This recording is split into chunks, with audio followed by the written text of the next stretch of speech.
Are you looking to take a break from the modern lifestyle or spend time in a laid-back rural town in Southeast Asia? In northwest Vietnam, Sapa is a remote town that is known for its beautiful mountain atmosphere, immaculate rice terraces, and a variety of ethnic minorities. The town offers an abundance of trekking opportunities that will lead you to Vietnam's picturesque hillsides and small villages. Trekking may be the top thing to do in Sapa, but it's not the only thing to do.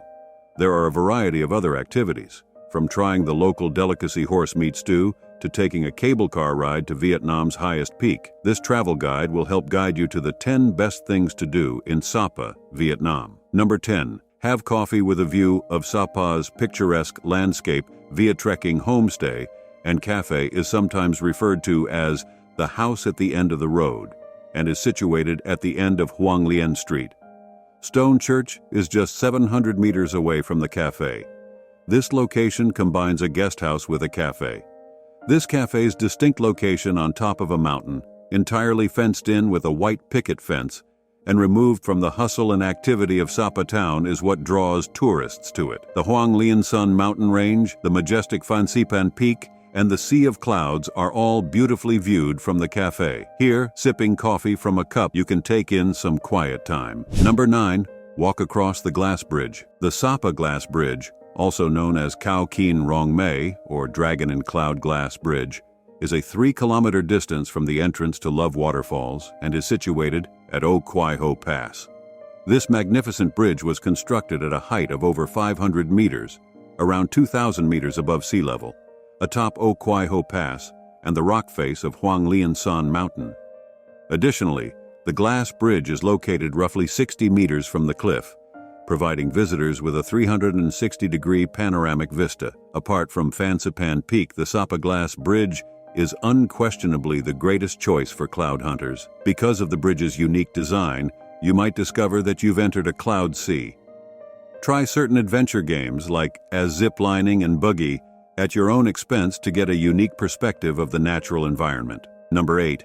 Visit Sapa Museum. The Sapa Museum is the best place to go if you want to learn about Sapa, especially its people, cultural history, and historical customs of the local minorities. About 200 items, models, many books, and videos about ethnic groups like the Hmong, Tay, Jie, Shafo, Hani, and Red Dao are kept in this museum. This is where you may discover the background of Sapa town, as well as the customs, religion, and distinctive attire of each ethnic community. Admissions are free. Number 7. Explore Cat Village. Hmong and Zhao families came to the area in the 19th century to cultivate rice and grow maize, and they founded Cat Village. It looks like tourism is their primary source of revenue these days. Cat Village is one of the most popular sites in Sapa because of its close proximity. There are often a lot of local and foreign visitors there who are dressed in traditional Hmong garb. At the numerous photo ops in the village, which were clearly set up just for souvenir shots, they took selfies. When visiting Cat Village, keep in mind that it is both quite touristy and quite beautiful.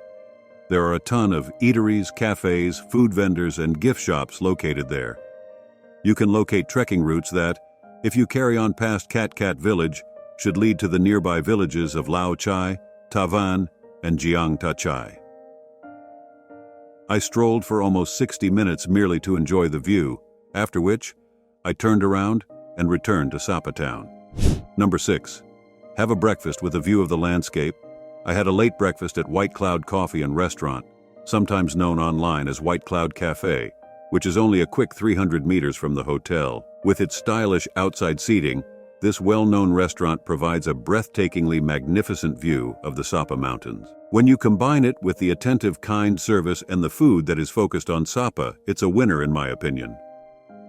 Finally, the prices are very fair given the setting and atmosphere, particularly if you limit yourself to the menu's local cuisine selections. Number 5. Hike up to Silver Waterfall. Silver Waterfall is situated on the main route that runs between Sapa town and Love Waterfall. It's easy to visit both on the same day because it's less than 3 miles before Love Waterfall. Although Silver Waterfall, also known as Thác Bach in Vietnamese, appears larger and more magnificent than Love Waterfall, its placement beside a busy road detracts somewhat from its allure. There are much more tourists there because it's more accessible. To reach a steel viewing bridge, you can ascend the stairs on either side of Silver Waterfall. The bridge provides an excellent viewpoint for taking shots since it spans the front of the falls from one side to the other. Number 4. Hike to Love Waterfall. One of Sapa's most visited attractions is Love Waterfall. About 15 kilometers west of Sapa town in San Sa Ho commune is where you may find it. Out of the 3 waterfalls I saw in Sapa, this one is the most stunning. Love Waterfall's secluded setting is one of its main draws. To reach the falls, you'll need to walk down a route through a forest for approximately 30 minutes. I had the place to myself when I visited because there weren't many people there. The portion of the falls that are visible at the location are actually very little, flowing into a stream and featuring viewing decks on either side. It is said that Love Waterfall starts at the summit of Fansipan mountain. Love Waterfall is named from a local Vietnamese folktale. A fairy, so goes the myth, had a thing for a boy who played the flute by the waterfall. Her parents banned her from returning to the falls as soon as they learned of it. She changed into a bird to get closer to him because she couldn't see or hear him from where she was. Number 3. Ride a cable car to Fansipan. Fansipan Mountain is the highest mountain in the Indochine Peninsula, and among the highest in Southeast Asia, standing at 3,147 meters, 10,326 feet. It provides breathtaking views of the valleys below on clear days. One of the most well-liked activities in Sapa is taking the cable car up Fansipan Mountain. You may reach the summit of the mountain with a 15-20 minute cable car ride for VND 800,000 round trip. After that, you can either use the funicular for an extra VND 70,000, either way, or ascend the more than 600 steps to the top of Fansipan Peak. Still, the weather in Sapa may be erratic. The proprietor of my hotel would tell me every morning whether it was a good idea to hike up Fansipan Mountain, because clouds may make or spoil a view. Every day was foggy, so I decided not to go. March through April are the clearest months in Sapa, according to what I've read. Number 2. Try local delicacy horse or salmon hot pot. If you're as hungry as we are, you'll probably agree that one of the best things to do in Sapa is to sample the thang ko, or horse meat stew.